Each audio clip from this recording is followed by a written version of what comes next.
आपल्या हक्काची आहे, ही आपल्यापासून बळकून घेण्यासाठी त्यांचे वेगळे वेगळे प्रयत्न चालतात.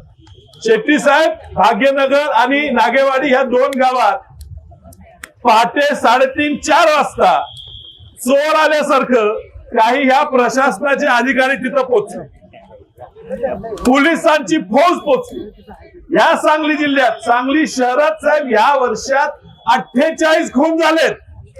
ते खून थांबवायला पोलिसांना वेळ नाही आहे, पण शेतकऱ्यांवर बळजबरी करून त्यांच्या जमिनी बळकवण्यासाठी यायला यांच्याकडे खूप वेळ आहे. आपण एक संघ राहिला पाहिजे. जोपर्यंत हा मार्ग रद्द होत नाही तोपर्यंत आम्ही सगळे तुमच्यासाठी शेवटच्या श्वासापर्यंत लढत राहणार. देवाच्या नावाखाली राजकारण आहे, धर्माच्या खाली राजकारण आहे. याला विकास नको आहे. विकासासाठी या देशासाठी आपल्या वाडवडिलांनी आपलं रक्त सांडले, आपल्या पोरं आपण सैन्यात पाठवतो. यांच्या किती लोकांनी देशासाठी स्वातंत्र्य लढ्यात भाग घेतला, यांच्या कुणाची पोरं आज सैन्यात लढतात. ही शेतकऱ्यांचीच पोरं तिथं आहेत म्हणून हे देश टिकला. आणि आपल्याला सांगतात देशाच्या विकासासाठी जमीन द्या. लाजा वाटल्या पाहिजेत. हा कुठल्याही धर्मासाठी देवासाठी रस्ता नाही. पंढरपूरच्या विठ्ठलापासून 100 किलोमीटर लांब न्याला रस्ता, आता तुळजापूरपासून लांब न्याला. हा रस्ता देवासाठी नाही आहे.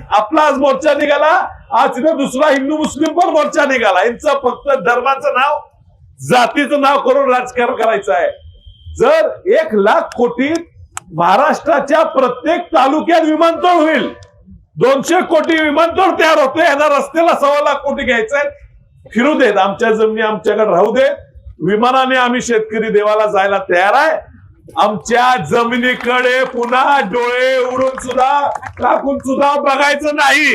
हे आमच्या हक्काची जमीन आहे. विचार करा, शेतकरीच संपला. आधी जमिनी दिल्या अदानीला बिल्डिंग बांधायला, अदानीला कारखाने बांधायला. आता आमच्या जमिनी पण घ्या, शेती सोडली. आपल्याला फक्त त्यांच्याकडे मजुरीला जायला लागेल. एवढ्या मोठ्या संख्येत महिला आलेत. चुकून आमचं कसं असते, पुरुषाचं जरा गोंधळ असतो.